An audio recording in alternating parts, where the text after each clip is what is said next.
Welcome back to Elixir Talks, and today we are going to explore objectively the ever famous contest between choosing pre construction versus resale real estate. I will go into every aspect of this to make it an easier choice for you based on your family aspirations.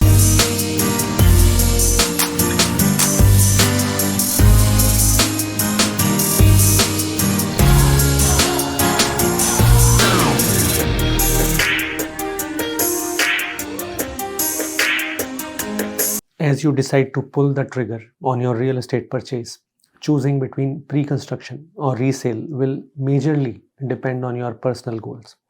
Let me point out to you some specific reasons to make it much easier to decide and to make an informed decision. Resale properties are previously owned homes available for purchase on the current market. In the Greater Toronto area, similar to the majority of areas in North America, we have a robust MLS system where we get a continuous inventory of resale properties.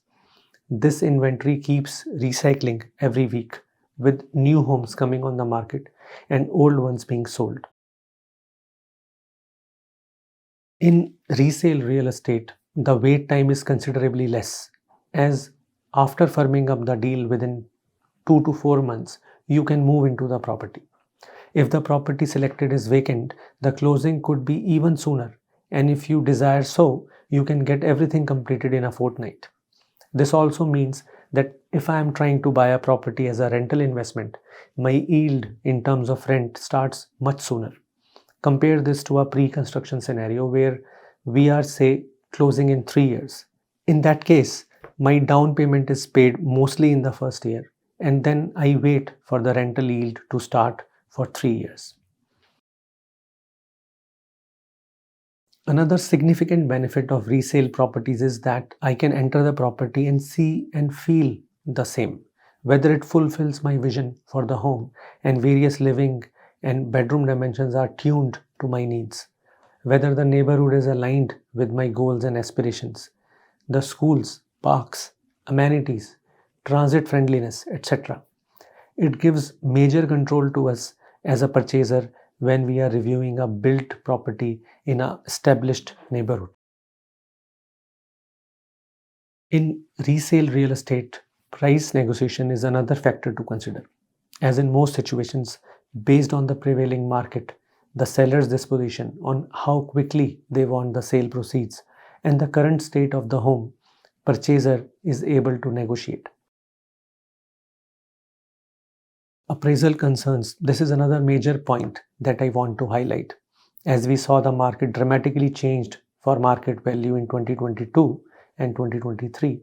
There were a lot of folks who bought a pre-construction in late 2021 and early 2022 timeframe and committed to a higher price with the builder. And with the subsiding of the market, the lender is now not willing to pay the same amount as the market value is not the same and has reduced substantially. This results in a very difficult situation for the buyers on how to arrange the funding and complete their obligation with the builder.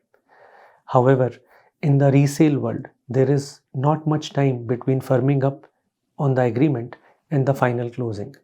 The lender sees the same market value in their appraisal as it was negotiated, as both happen in the same time frame.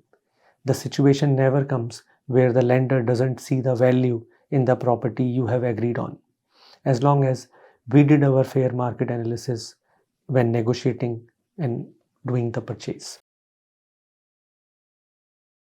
The streets are matured in older neighborhoods with grown trees which provide an abundant supply of oxygen, and aesthetically the community looks more green and pleasing at the same time. They go a long way to keep the city cool in the hot summer months and provide shelter from ultraviolet rays. They further help to reduce noise as they absorb sounds, contributing to make a neighborhood quieter. With mature neighborhoods also comes established schools, parks, recreation centers, transit facilities, market plazas, and libraries. These amenities would take years to mature in a newer subdivision. In the older neighborhoods, you would also observe much wider frontages and a lot of offset between the lots. This gives a lot of breathability and makes the neighborhood look less dense, and more inviting. If the property is older, it might require some maintenance updates, like the replacement of roof shingles, repairs or replacement of windows, update to appliances, light fixtures, kitchen or bath updates, flooring, painting, mold issues in attic due to leaky roof, etc. These costs are totally related to the state of the subject when you purchased it, and could be substantial if it was not a well kept home. As a buyer, you might require to commission such expenses in your budget. Energy efficiency is another overlooked factor, as older homes might have older windows and less insulation in the home based on the standards back then. The heating and cooling costs due to this reason might be more for older properties.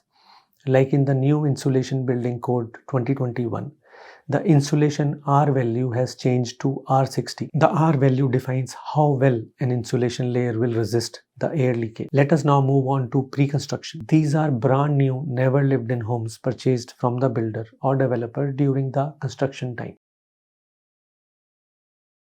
In the contemporary Greater Toronto Area landscape, when we go into a pre-construction project, especially for a low-rise freehold opportunity, the builders generally offer a fair bit of customization and updates that can be done on the property based on your needs. The scale and degree of updates and customization will again differ from builder to builder. The majority of them would also allow changes in the material in their existing layout. A few of them would allow the layout to be customized as well, slightly. When we get into pre-construction ownership, this is one major benefit that is foremost. The layout design is contemporary and the finishes of material and workmanship are modern. For instance, when we speak about kitchen in a modern home in 2024, it would have more shaker style doors or flat panel doors. This was not the norm 10 years back when the design was still more traditional. When it comes to colors, the modern kitchens, for instance, will be white or grey or wood tone in color. There is a lot of contrast color usage in the islands in today's time. These things were not commonplace 10 or 15 years back. Countertops would be mostly quartz as of 2024 in a modern kitchen setup. Similarly, in a newer bath, white or wood is the color of choice as of today for vanities. White color usage prevails in shower tiles as well as vanity countertops. If you get into the pre-construction opportunity with the correct pricing and the market supports, it could very well be a great way to increase your equity. If not already, please refer to our last discussion in which we discussed how to identify a good pre-construction opportunity and to ensure the pricing is commensurate to the market. This potential for growth would not work at all if we buy an overpriced property. In fact, it would just work in reverse and would take us more time to observe appreciation.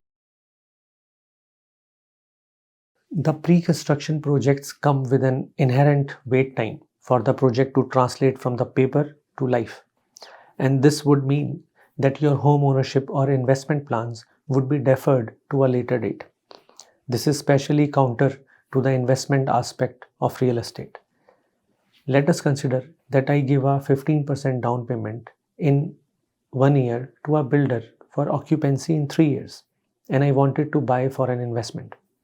This would mean that my 15% of money as a down payment is blocked, and my rental revenue will only start after 3 years. Of course, my mortgage will also start at the same time. However, if it were a resale asset, the rental yield would start 3 years sooner.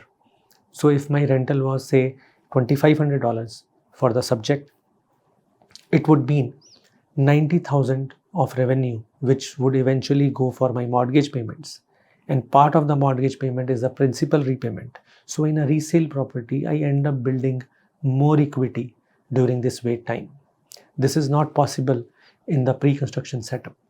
Further, there could be delays in the timelines due to various reasons. Like in COVID time, the majority of the builders had delays in deliveries due to bottleneck in supply chain issues, and their development stopped. All of this is beyond the control of a consumer. When we get into pre-construction real estate, we are buying a layout and plan on paper. Many times I have observed it becomes difficult to visualize how the final output would be. A living room of 14 feet by 10.5 feet looks good on paper. However, when it is developed, it might not be the right one for your family size. An L-shaped kitchen of 10 feet by 7 feet might look wonderful on paper, but could happen that it's not able to fit all of your appliances and equipment and feels restricted. In the resale world, you can walk into the kitchen and clearly see whether it fits the bill and meets your aspirations or not. Typically, in a pre-construction landscape in Greater Toronto area, the deposit requirement is 15 to 20% of the purchase price, usually between 6 to 12 months of initial signing. This becomes steep for many homeowners, and the reason they are not able to get into this, especially the first-time homeowners who are not having such a measure of liquid cash to contribute towards their real estate purchase. With the advent of time, the lot sizes and their frontages are getting narrower, especially when we speak about freehold subdivisions being built in the Greater Toronto area and beyond. This is happening as real estate is getting more prime in the region, and builders, due to sheer economics, want to ensure that they can get the highest efficiency from the land in their projects. You would see that not just frontage, but the depth as well is reduced in a newer build when you compare this with older builds. A conventional two-story double garage detached, it was commonplace to have a 45 feet by 125 feet lot around 35-40 years back.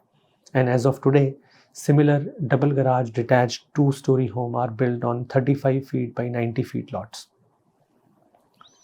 The backyard, front yard looks and feels stunted. Ultimately, whether we go for a resale or pre-construction real estate, it totally would depend on your personal goals and needs.